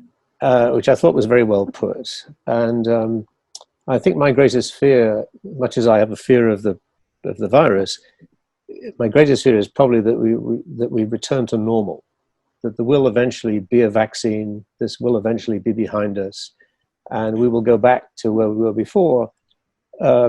And one of the things that this pandemic has exposed has been some of the vulnerabilities and inequities in our society that have been underlying problems for so long. We've seen how unprepared our governments are for this pandemic, the inadequacies of our medical system, the whole phenomenon of global nationalization that's prevented people from cooperating as a species across the globe. You know, I was playing, part of this lockdown, I've been playing with my family and my two kids, this terrific board game called Pandemic. I don't know if you've ever seen it, but you should get it. And it's a board game for sort of 4 players. And the objective of the game is to cure pandemics. And there are outbreaks of disease all over the globe. And you have to collaborate with the other players in order to solve. And if you don't collaborate, then you become overwhelmed and everybody dies. So it was kind of a counterpoint to what has actually been happening in the world, where that lack of collaboration has been exposed. But, you know, if we look at some of the underlying issues, I think a lot of them are planning issues. And you know, Raymond talked about the way the built environment had changed to solve previous public health issues. But when I think about the things that I see as a planner, the economic inequity, and not just between the wealthy industrialized countries and the global south and Central Africa and so on, but within our own wealthy country, 40 million people living in poverty, homelessness, which is also rampant in the United States, the enormous rent burden by people who even have homes, the epidemic of poor health, obesity, diabetes, etc. These have a spatial component. You see them with big data and data visualization. You see how they're spatially organized. The way these issues map with lack of resources, including a lack of public space. And that's a planning issue. It's a spatial issue, and it's a planning issue that I think we need to address after the pandemic's over. And then, of course, there are bigger, broader issues like our complete denial of the unrestrained human impact on the climate and on the planet. The sort of terrifying denial of science and suppression of truth that we see in a kind of Orwellian way in this country now, with the manipulation of information by people like Fox News and the suppression of the free press but by the powers that be. Well, all of these things are to me quite terrifying, and I think that we certainly as planners we need to have a kind of manifesto when we emerge from this, a manifesto where we will not return to normal, that we will assume some basic fundamental rights, you know, a right to universal healthcare, a right to an adequate home as a universal right, And we have to reject the argument that society can't afford to satisfy these goals, because the Chilean economist Manfred Max Neuf pointed out that years ago we needed something like $600 billion to solve world hunger, and we were told that that money wasn't available. But when we had the banking crisis of 2008, they came up with trillions of dollars to solve the banks. So this whole issue that we can't afford it is a false economy. I think we have to rejoin the Paris Accord in this country. We have to end government subsidies to industries that harm the climate and harm other species. And we need to provide subsidies to industries that promote sustainable energy and protect the environment. And we need to reject the economic paradigm that perpetual economic growth is desirable or even possible. And the Club of Rome, back in the 70s, pointed out the limits to growth, and we've simply ignored that. And I think we need to see urban public space as an essential component of equity and social justice. So that's my kind of manifesto for a post-pandemic world. Bravo. I think we're all with you. Believe it or not, we're running out of time, so I think I'm just going to ask people for closing comments. And I think we'll start with the most silent people. So Alessandro, just a few closing comments, and then we'll go around to everybody, and we'll end with Davide. Yes, I think that we all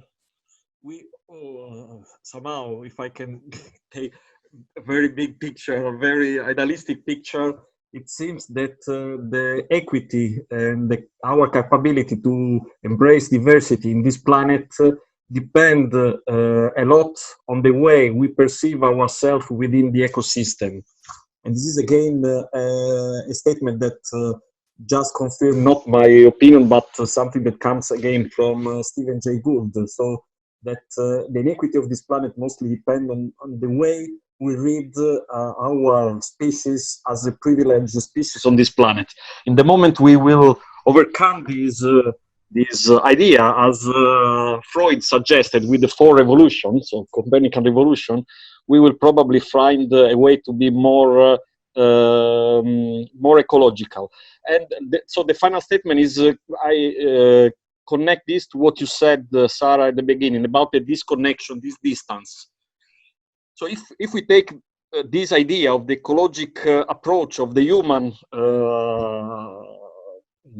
within this planet, and we try to understand what makes a difference in Central Park between what is green and what is not green, of course, there is the perspective as an urban planner, the one I've studied, which is, okay, the green is designed and is done like this, the building is like this.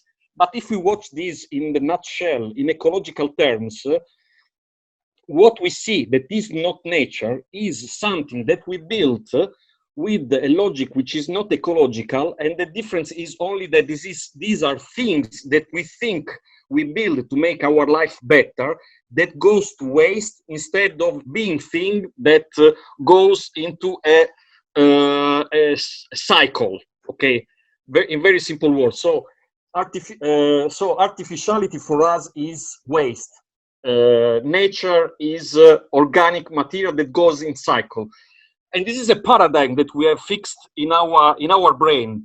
As some of you were highlighting, surprisingly, talking about quality of life, we realize that if we live in the Central Park, we have 55% less of psychological problems, physical problems, etc.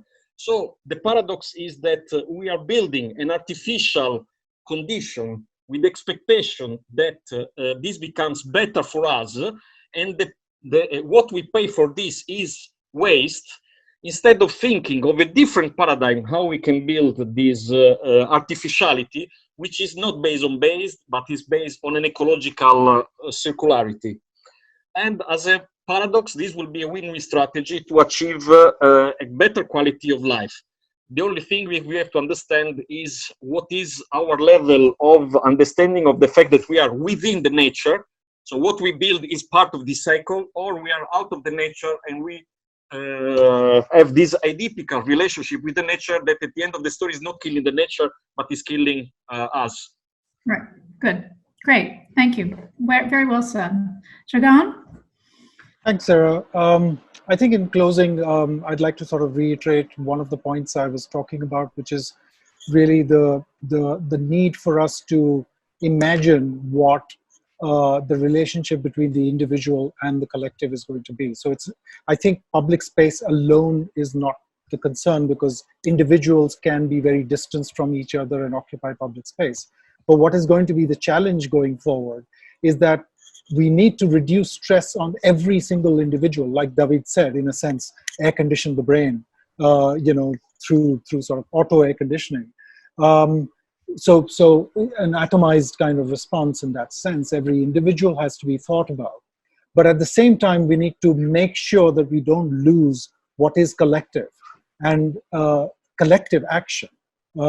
So how do we view the built environment in these two different scales, these two different qualities, as well as these two different levels of equipment, one might say, the way in which technology might enable the individual to learn new skills, to survive better, and so on, but technology doesn't help the collective do very well, because the collective requires a certain level of proximity to actually function better. I mean, so this dilemma, one might say, this conundrum is going to stay with us. And I think what Raymond referred to as the new imagination, that is going to be a huge challenge for us. We'll have to work as architects and various other disciplines that are related to the built environment to actually construct new models of space, of the intermingling of blue and green infrastructure with habitable space, but most importantly, to construct new public spaces that can even accommodate the very notion of public distancing and social distancing, whereas actually we've thought about it all along as being spaces that bring people together and bring them more proximate. Not to mention the enormous burden this is going to be on public transport and other kinds of technologies of moving large numbers of people. And I think that requires a new conversation altogether in terms of how we use those technologies and methods of transportation. But having said that, just in spatial terms, I think this dilemma is going to remain with us and will certainly require a lot of new imagination. Thank you. Great, thank you. One thing I would just follow up with that was in terms of, you're saying public space and maybe we need public spaces that accommodate social distancing. Well, that's one solution. Another solution, I think, is along the lines of what a number of people have suggested. We need more public space, a lot more, and a lot more different kinds of public space. And then the public spaces that we do have won't have so much pressure on them. Because people will be more distributed as well as have better and a wider range of opportunities. Adolfo? Well, my actual perception of, I think it has been a really nice discussion with a lot of arguments. My feeling now is that it's because we are moving to this phase 2.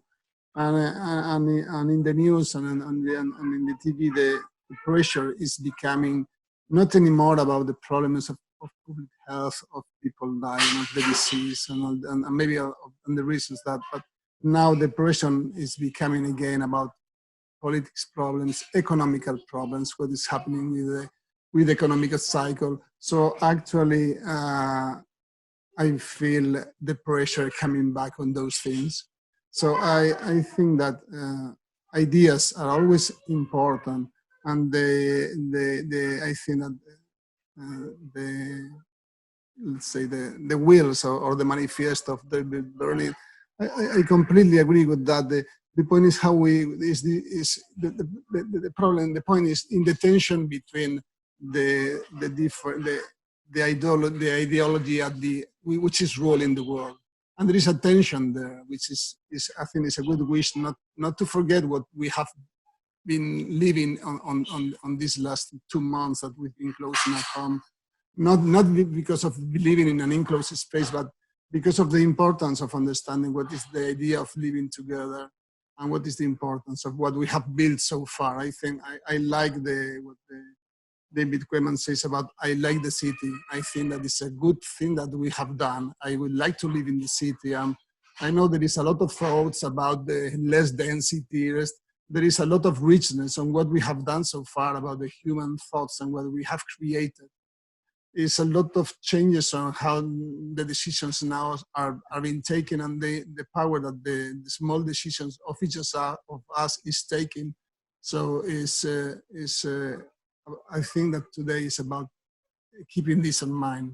It's about keeping what we have done and trying to build from there, but knowing that we need to start from the real understanding of what the reality is, and we need to work from within and not against, but we need to work from within, but trying to collaborate to improve things as much as possible.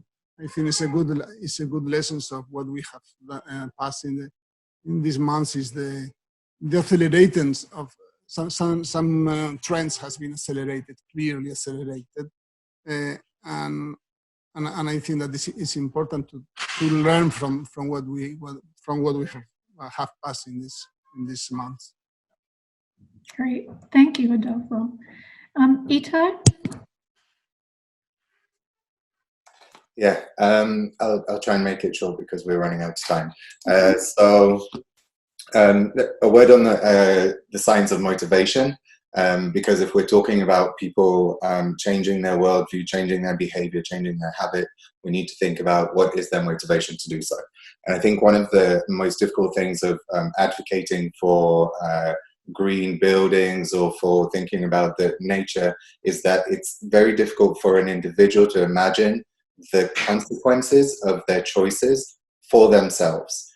And the model that I think is interesting to look at here is when we started placing stickers on food as to what were the contents of that food and what would happen to your body when you eat it, then you decentralize decision making. You inform a population in a way that they understand the effect of their choices to themselves. And that's, I think, something that is often missed when we talk about the motivation to change our behavior for planetary health.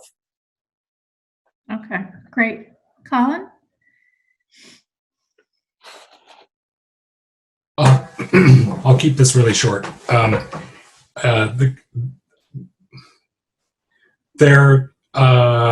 We're already seeing, as was mentioned a couple of minutes ago, increasing pressure from politicians and business leaders to get back to business as usual. And I think that everything that we've discussed over the last couple of hours suggests all of the many ways in which that would be an absolute disaster.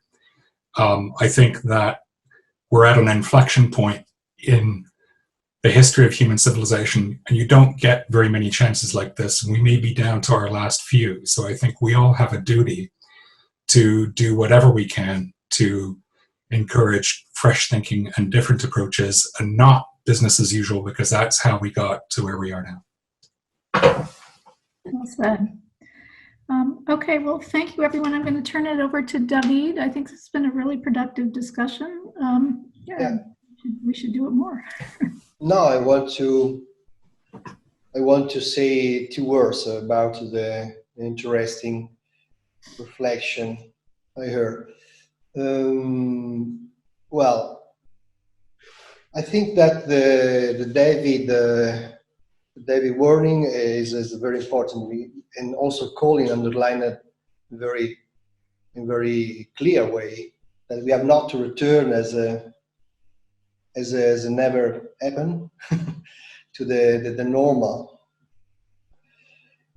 And admittedly, that we'll have the vaccine, also the vaccine in a few times, because it's impossible to forget that more than 200,000 people died, and it's dying also now, a lot of people, that we are going to spend $1 trillion in Europe and in the United States that probably will be adapted for the next generation. And we have to take account that this is not a trivial issue. This is a very important things to be managed. Also from architects and planners, because we cannot avoid to think that we have to manage the chance to review this story in the next 10 years. It will not move properly in order to reduce and mitigate the risk to the next spillover. This is a clear, this was wrote in the biological dimension, because many virologists remember continuously, ask also now, that this was wrote. This was exactly it was a question of time. At what time it will be happening? And now we cannot forget this. And so I invite every one of us to think about the needs to move a step ahead to clarify in which way nature has to be distanciated, has to be respected. We have not to distance the people inside the cities. We have to distance to maintain a distance toward the nature, protecting the nature, and also in all the globe, inside which we have 7 billion people that is living not all in the Western countries, but is living in Asia, in India, in Africa, in a very different ways that we respect the way we are used to think about. We have to think about the way to create the proper way to manage nature in that conditions, I think, first. And second, we have to define a new way to embody the nature inside our urban dimension. Because a lot of us, if we think about the way cities been realized and developed under the last 20, 30 years, we have to forget completely that we have not only dense cities, but we have a lot of sprawl towns inside which the relationship with territories has to be transformed in circular dimension with the local development more and more important, with the food change completely redesigned in a different ways, involving in design of the urban landscape and the countryside landscape, the so-called countryside landscape, because the countryside landscape is in many countries in Europe and the United States, also in the United States, it's not so very clear to be defined countryside. What is countryside now? Living apart many hours. So we have to manage the artificial dimension. That artificial dimension involves also the so-called domesticated nature. Domesticated nature is that what it seems natural, but it's not natural, because a very big park is not natural. This is a very beautiful place that my old master of ecology, what I used to say, big park is you can think about the green park as a field of grain, because it is artificial, it's completely designed and realized. And so we have to take account of this. And when we speak about nature, we have to think about the real nature, the forests in the Amazonia, the Africa. In that kind of nature, we have to move the step to protect the biodiversity and to permit to the virus to survive alone in that place, all alone completely, and very far away from us, if possible. Great. Okay, thank you, everybody. This has been a real pleasure. Thank you, everyone. Thank you, Sarah, as well. And thank you to everybody to be with us and to participate to this kind of organization. Thank you, sir. Thank you, everyone. Thank you, Sarah. Thank you. Thanks, David. Bye, everybody. Be well. Bye-bye. Thank you. Bye. Thank you very much.